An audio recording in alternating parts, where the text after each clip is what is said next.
Yan po si Garfield. Paborito niya po yan, chicharon. Kaya nga nasa patubig po siya umiinom sa harap ng bahay, malinis po. Hindi po yung kanal. Patubig po yung sa mga pananim.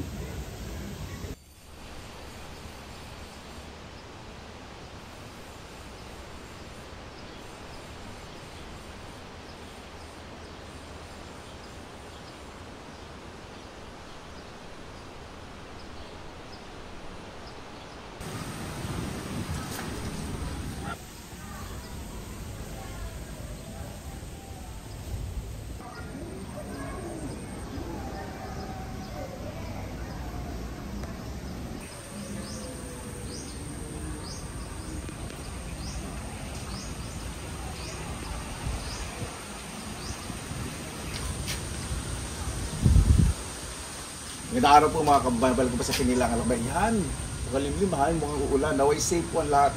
Aanin po tayo ng Bataw. Sensya na po, hindi po tayo masyado makapag-garden mga nakarang araw. Dahil sobrang busy sa pagpapabakod po ng bahay. Ngayon po, napakaraming bunga ng Bataw. Yung mga ibang kapitbahay po, namunga po rito. Pag namunga po pala ito, walang tigil-tigil.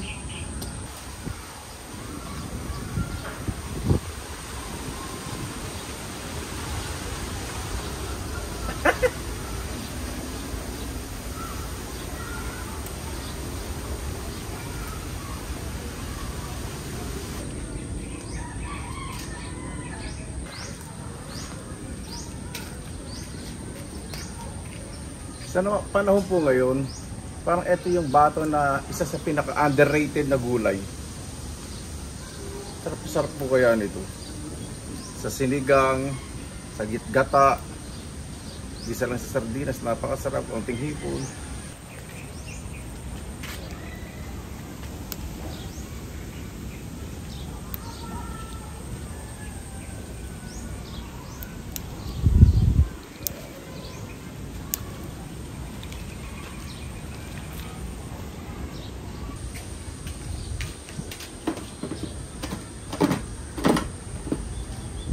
Dami.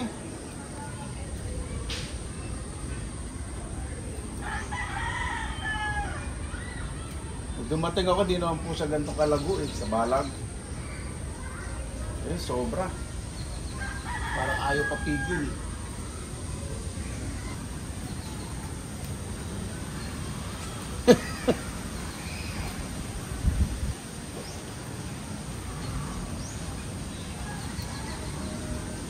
Ang dami doon sa babaw, natatanong ko rito.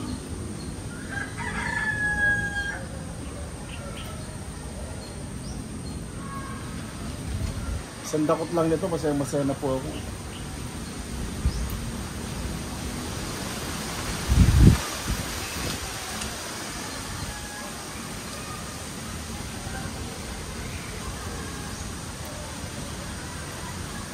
Tingnan natin kung meron sa ilalim. Wala. Nasa taas po lahat ang bunga. Ayusin ko po muna yung alabanan ko sa harap, yung mga bonsai, saka yung vertical garden. Matutuwa po kayo. Sana matuwa kayo. Sabihin. Like ko po muna ito sa lavabo.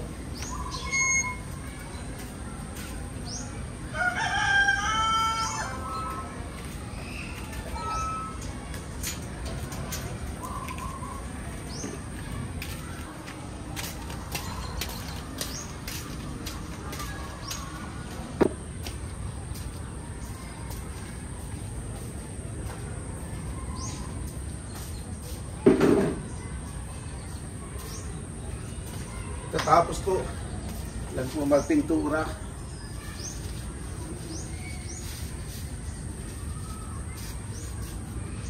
At yung gate ko may mga lock na aliya. Sige na po yung harap.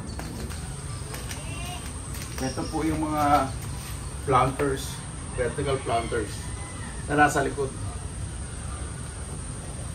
Sige na po rito.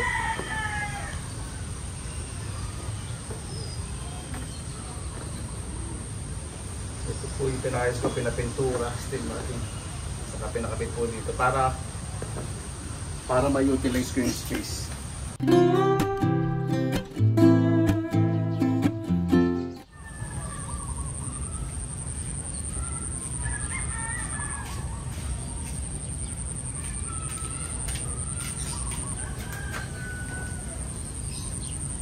Ayan,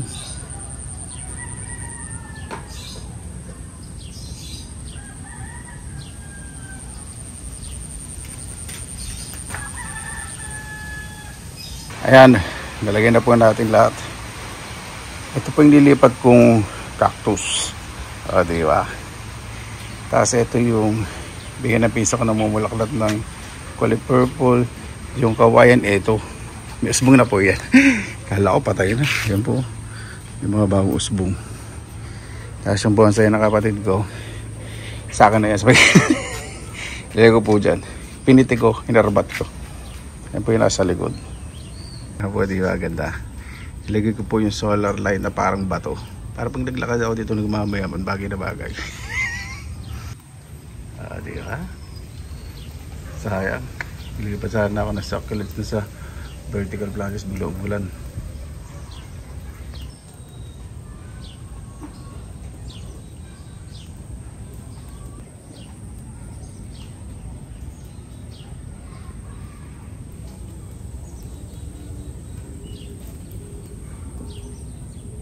Ayan, ito po yung mga ililipat ko po sa vertical planters. Nakabaon lang po yan sa buhangin na medyo mamasa-masa. Pinunla ko po, ayan, nagusbong na.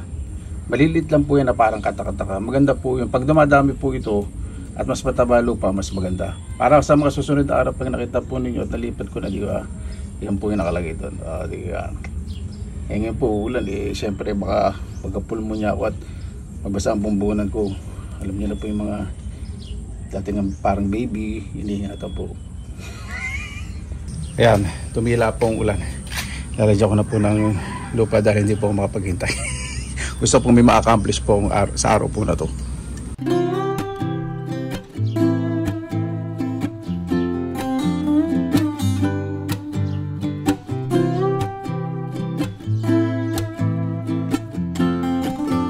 Ayan, may mga lupa na po, garden soil. Ang gagawin ko po, itong mga white na vertical planter, lagyan ko muna ng buhangin para masiksik. Kasi gusto ng succulents ang may buhangin, saka madaling madrain. Hindi ko po siniksik yung garden soil. Pwede nyo pong pagaluin mo na bago nyo ilagay, pero ako dahil kabatugan ng isda lang ginawa ko. Yan. Noorin nyo na lang, parang awan.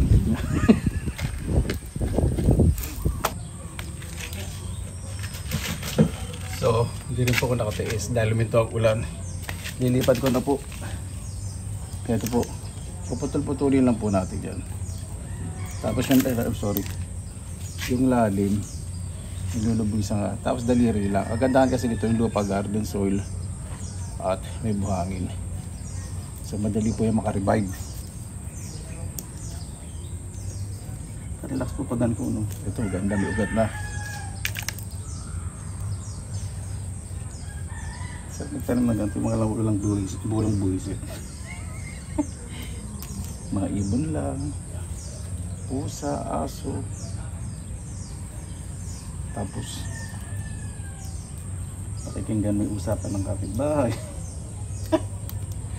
Ayun na ka. Ang ganda nito pag lumago. Imagine ko na pagbalik ko, patay na tulaso yan. Hindi na pala nadidiligan. Ito ko lang. Sana madiligan yan. Bagay, sakto lang sa manti. So kapag nakaligta ang diligan, hindi na kailangan kasi dito basang-basa.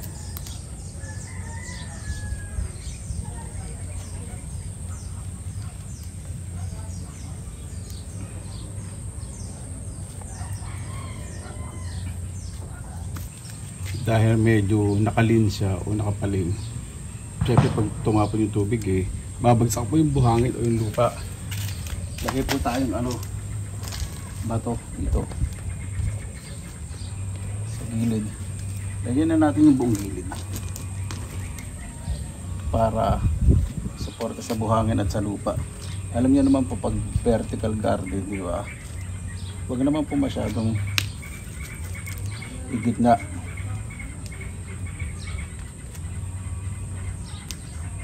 Ito gandahan po ninyo. Hindi naman yung nalagyan nyo lang, di ba? Parang sinagad nyo na yung katamaran nyo. Pagbalik ko po yan, medyo ano yan, medyo patay na din. Medyo okay na po yan.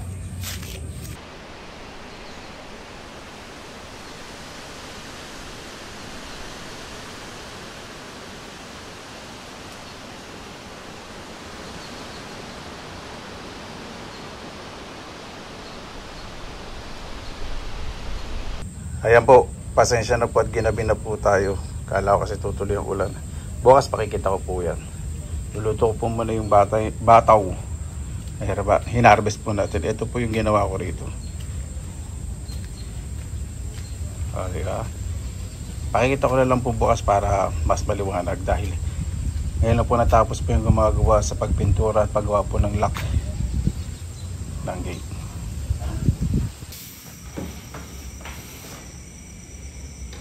Ang bato naman po para ding si Charo. Upungusan nyo lang po. Pero syempre, ito namang nakuha ko, sobrang yang. So, hindi na siya ganun kakunat. Hindi pa siya ganun kakunat. Para sa akin, okay na to. Direct to gisa na to kahit po na may ganto-ganto.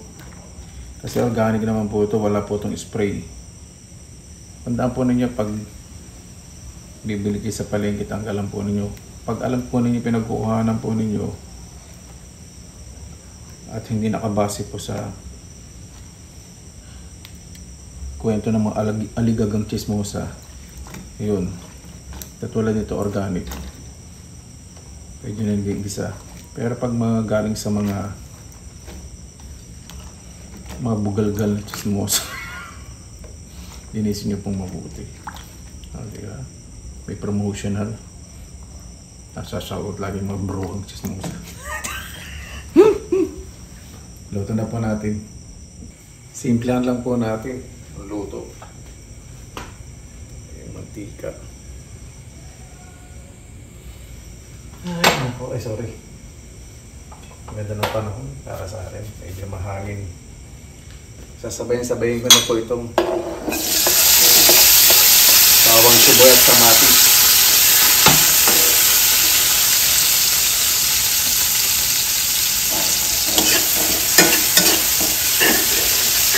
Ang pagluluto naman po syempre depende po sa inyong preference. Katulad ng pagluto ko po sa munggo na hindi ko po kinakuluan. Pero nakababad po yung munggo na yun at ginisa ko po hanggang sa lambot. Kanya-kanyang style po tayo ng pagluluto, di ba? Kung saan po tayo nasanay. Kasi kung yung alam nyo, nakasanayan po ninyo, ayun ang mas tama sa inyo, dahil gawin ninyo, sabay dag. Madali sa inyo. Kasi nagtrabaho din po ako sa different reputable restaurants, di ba? Kaya yung pagluluto po, wag po natin i-judge base sa nakasanayan po natin. Yung mga bruhang kasong, parang sinong marurun. Sabi ganun. Parang panonood din po yan ng ibang lahi. Siyempre sa ibang lahi, nakikita po natin yung ipil-ipil kinakain, yung tibig kinakain, yung mga hindi natin kinakain, tapos i-judge natin. Sa pagluluto, ganun din po. Respeto ba? Yung tipong ganun style ng pagluluto tapos nagsasalita pa ng hindi maganda, nang-aaswang ba? Mga aswang na nga, nang-aaswang ba?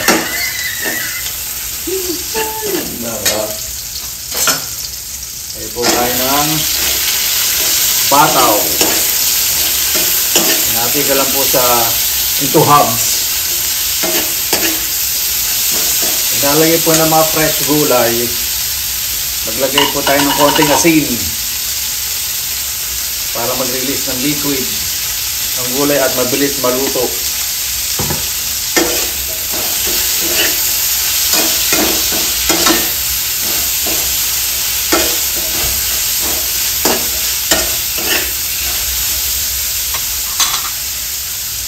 Ayan, nagdagdag din po ako ng konting tubig lang, pero nag-release pa rin ng tubig yung bataw. Lagyan po ako ng konting totoong paminta. Diba kasi may nabibili po tayo halos Nakaka 10 pisong paminta na tayo eh. Hindi pa rin lumalasa. Nagkukulay lupa na. Iluluto natin. Hindi pa lumalasa yung paminta. Hello, sa ibang nagtitinda naman ng paminta, konsensya naman. Sabi ko ano nino. Ayan, maputla na po ang bataw. Lagyan na po tayo ng sardinas. Naku po, nakakamiss tong luto na to ang nanay ko. Ay, tayo nagluluto ng gano'n. Simple. Kasi nilalagay niyo lang po yung alamang. Mura pa po alamang nung araw. Ngayon po, Diyos may baka mahal rin po mga presyo na bilihin po ngayon. Kaya pagbitanin po kayo sa bakuran, pampadagdag sa rekado din po, hindi ba? Kasi masarap po yung pagkain. Eh, sorry. Tikman po natin. Tayin muna natin para malasahan natin ang tunay na lasa. Pagtitikim po kayo, ipan po ninyo. Napakasarap. Pwede na po. Kain na po tayo. Babuhay yan! Maraming salamat na po sa Panginoon at nagkasama-sama na lang po tayo. Naway safe po ang lahat. Bago po tayo sa pasalamatan po muna natin ng Panginoon. Panginoon, maraming salamat na po sa biyayang binigay niyo po sa amin sa araw na ito. Naway ang bawat isa po maisipan po, agandahan po ng pagiging positibo sa buhay. Dahil ang biyaya po ay mas magiging madali, lalo na kung pakikisama po sa kapwa, maging mapagkumbaba at hindi po maging mapagbatas. Kaya na po bahala po sa amin, sinusura po namin sa inyo lahat sa ngalan ni Jesus. Amen.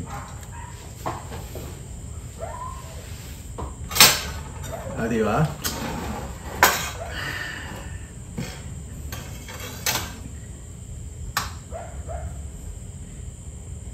Napakasarap po na ganito. Yung paminsan-minsan, di ba? Yung kung ano available niyo dyan na pwedeng isahog sa mga gulay o gulay lang. Anigay sa bakuran. Maghardin-hardin. Sana sa sunod na pagbalik eh, mas maayos, mas maraming gulay. Gusto ko po talaga maraming gulay. Ito. Ay, dito na lang. Kulong. Meron po ako ditong dalandan juice.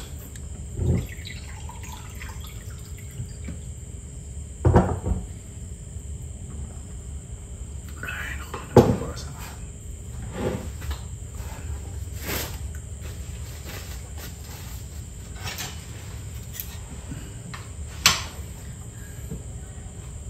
Ito po yung first time po natin na imumukbang.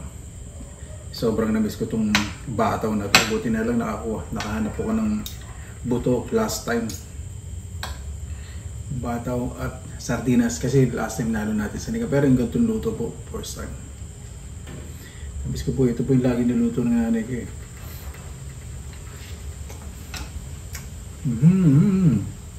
Napakasarap po talaga ng bataw sa sardinas. Sa sinigang, dinding. Winner na winner.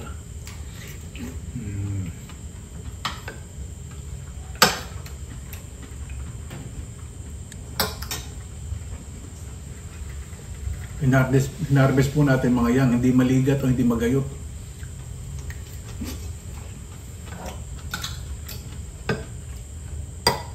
Or in a common Filipino language, Filipino term, hindi mabunot. Or not in English, it's not fibery.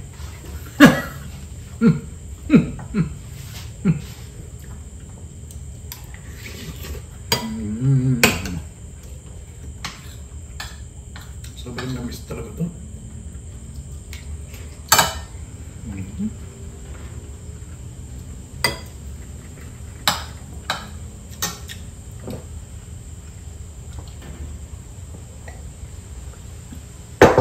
Ang sarap po ng sardinas, mga yelo po yan.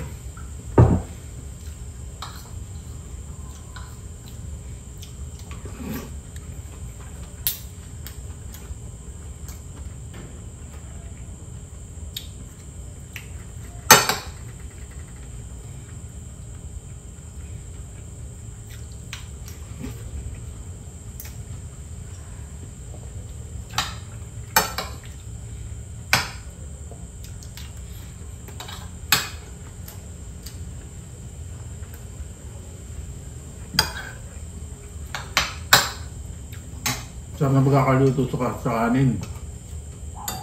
Jasmine po itong ano ko, kanin. Hindi ko po pinagmamalaki. Ibig sabihin, siyempre, minsan lang po uwi sa Pilipinas eh. Gusto ko naman po matikman siyempre yung masarap na bigas. Sa Finland, hindi po ako nagja-jasmine. Basmati.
Sarap. Ito po yung masarap, hindi overcook.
Kahit sarap, malasang sarap.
Winner na winner.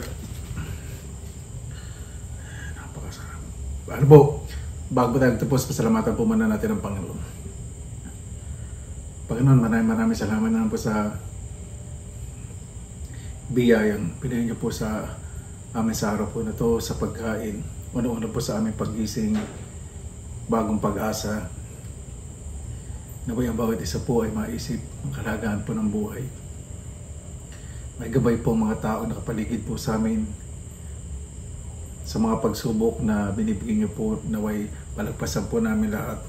Sa mga may pinagdadaanan po ngayon na mabibigay sa kanilang puso at isipan, naway maibisan po. Kayo na po ang bahala po sa amin lahat, Panginoon. Sinusuko na po namin sa inyo lahat sa ngalan ni Jesus. Amen. Paano po, maraming salamat na po sa inyong oras na ilan sa Pinilang Lakbay. Basta lagi po tayong positive vibes, good vibes. God bless, ingat po lagi, magandang araw. Laban lang!